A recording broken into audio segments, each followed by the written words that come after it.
अस्सलाम वालेकुम। तव्हां ॾिसी रहिया आहियो TN न्यूज़। ख़बर शामिल कंदासीं दाबे जी खां।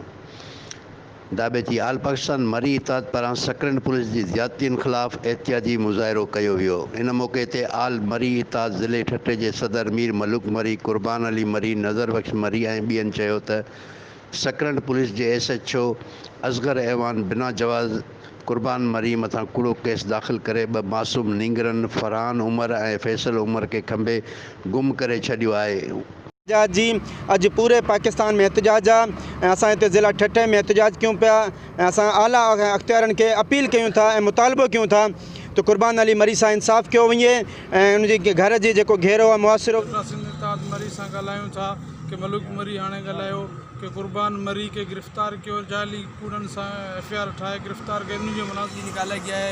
मीर कुर्बान नवाबशाह में जो झूठे केसों में SSP नवाबशाह और SHO सकरन असगर अवान ने उनजे घर ते घेराव करे उन्हनि खे हिसायो पियो वञे।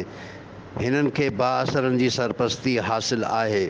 हिन IG सिंध ऐं वस वारनि खां अपील कंदे चयो त कुर्बान मरी मथां दाख़िल कूड़ो केस ख़त्म करे सांस इंसाफ़ कयो वञे। ॿी सूरत में आल पाकिस्तान मरी इताद जे प्लेटफॉर्म तां सॼे पाकिस्तान में एहतियात जो दायरो वधायो वेंदो।